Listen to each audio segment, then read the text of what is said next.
Hello అండి. Welcome to my channel.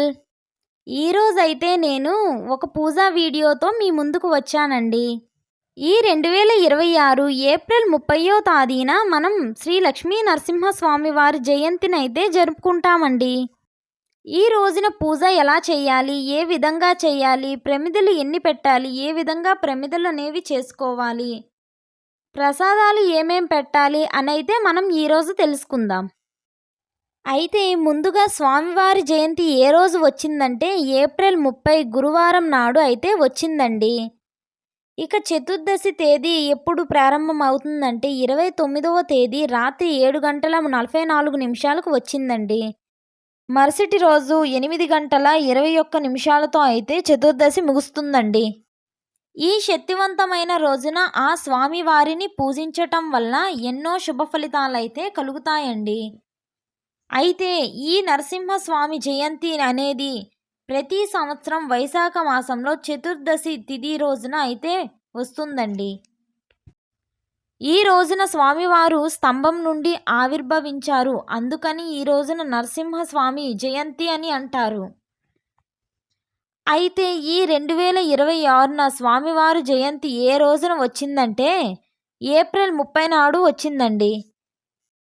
ఈ రోజున స్వామివారిని పూజించినట్లయితే మనకి ఉన్న ఆర్థిక సమస్యలు, రుణ బాధలు, అనారోగ్య సమస్యలు, ఎటువంటి బాధలైనా తొలగిపోతాయండి. ఆ స్వామివారు ఎంత కఠినంగా ఉన్నా సరే మనం భక్తితో పూజిస్తే చాలు, ఆ భక్తికి పరవశించి మనం కోరిన కోరికలన్నీ తీరుస్తారండి. స్వామివారు ఆవిర్భవించిన రోజున నరసింహస్వామి జయంతిగా జరుపుకుంటామండి. ఈరోజు స్వామివారిని ఏ విధంగా పూజించాలి, నేనైతే ఎలా పూజించాను, ఇంతవరకు పూజించని వారు ఎవరైనా ఈ పూజ చేసుకోవచ్చా లేదా, ఈ పూజలో ముఖ్యంగా ఏ దీపంతో అయితే దీపం పెట్టుకోవాలి, ఆ దీపం ఏంటి, ఏ నైవేద్యం స్వామికి పెట్టుకోవాలి, ఈరోజైతే పూర్తి వివరాలు అయితే చెప్తానండి. అందుకని ఈ వీడియోని స్కిప్ చేయకుండా చూడండి చివరి వరకు. స్వామివారి పూజలో అయితే పిండి ప్రమిదలు తయారు చేస్తే చాలా మంచిదండి. నేనైతే 7 పిండి ప్రమిదలు అయితే తయారు చేసుకున్నాను. ముఖ్యంగా స్వామివారి పూజలో చందనం దీపారాధన చేస్తే చాలా చాలా మంచిదండి. అందుకోసమే నేను 2 ప్రమిదలు చందన ప్రమిదలు అయితే నేను తయారు చేసుకున్నాను. సింహాద్రప్పన్న స్వామివారి ఫోటో ఉంటే పూజలో అయితే పెట్టుకోండి. నా దగ్గర అయితే లేదండి. అందుకే నేనైతే పసుపుతోని సింహాద్రప్పన్ని సింహాచలంలో ఏ విధంగా ఉంటారో ఆ విధంగా అయితే నేను స్వామివారిని తయారు చేసుకొని పూజలో అయితే పెట్టుకుంటున్నానండి. ఏ విధంగా చేయాలంటే మీరు ఏ సైజులో కావాలంటే ఆ సైజులో అయితే పసుపుని తీసుకొని అందులో కొంచెం గంధం అయితే వేసుకొని నీటిని కానీ పన్నీటిని కానీ వేసి కలుపుకొని సింహాచలంలో సింహాద్రప్పన్న ఏ ఆకారంలో ఉంటారో ఆ ఆకారంలోనైతే మనం స్వామివారిని తయారు చేసుకోవాలండి. దానికి కుంకుమ బొట్లు పెట్టి స్వామివారిని గంధంతోని అలంకరించాలండి. స్వామివారిని అయితే తమలపాకు మీద పెట్టి స్వామివారిని అయితే నేను పీట మీద అయితే ఆసనం చేశానండి. ఉదయం పూట పూజ చేసుకునేవారైతే ఉపవాసం ఉన్నవారైతే ఉపవాసం ఉండొచ్చండి. లేదు మేము ఉండలేము అని అనుకునేవారైతే ఉదయం టిఫిన్ చేసి మధ్యాహ్నం అయితే అల్పాహారం తీసుకోవాలండి. రాత్రికైతే మళ్ళీ పూజ చేసుకొని మనమైతే ఫ్రూట్స్, పళ్ళు ఏమైనా తీసుకోవచ్చండి.